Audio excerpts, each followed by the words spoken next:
In this video, I am going to cover trigonometry and I am going to focus on sine. So, what is sine? Sine is one of the most fundamental trigonometric functions. There are four main functions that we use: sine, cosine, tangent, cotangent, and others. But these four are the most important ones. And today I'm going to focus on sine.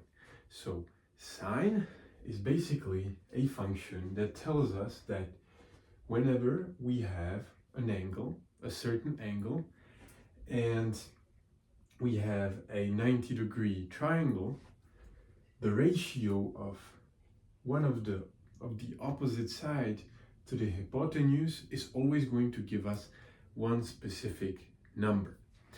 Now, oftentimes we are told that, for example, the sine of 30 degrees is, 1/2, or that the sine of 45 degrees is the square root of 2 divided by 2. And we have to memorize these things. The problem is that we do not know where they come from, these values. And in this video, I'm going to explain it. So, I have a little triangle right here. And the first thing to always use sine, it has to be a 90-degree triangle. And what mathematicians a few centuries or even more ago realized is that when we have a certain angle and we are doing the ratio of the opposite side to the hypotenuse, or the side that's next to B, it always gives us the same number. So if, let's say, we had this angle was, for example, 30 degrees, right?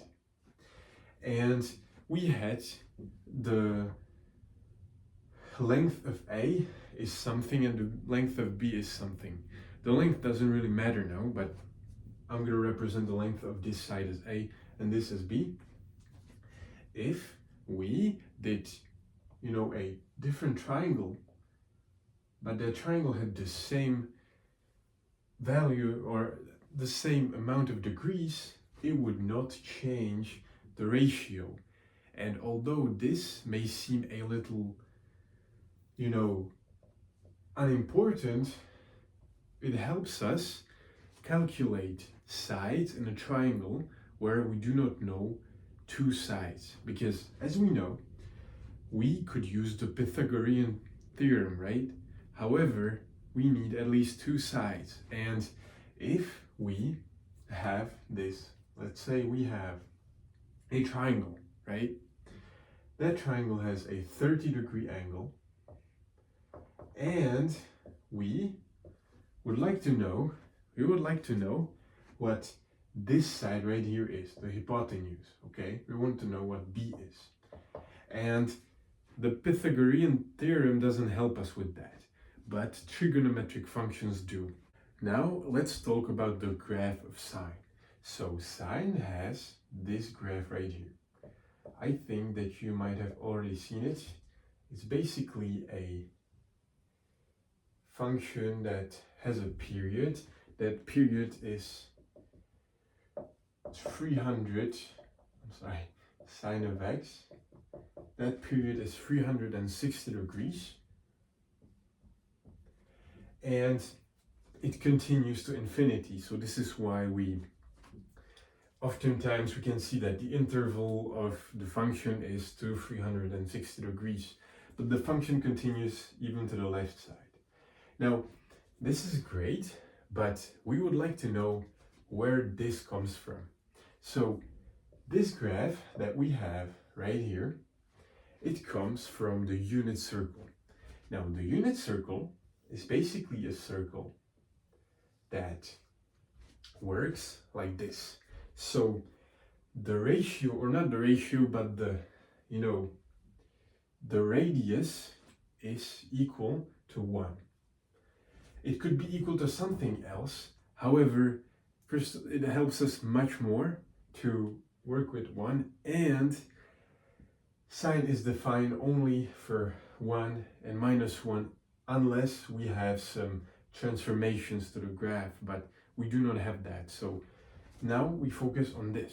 And what happens basically with this function is that we use the definition of sine. So it's, the opposite side divided by the hypotenuse.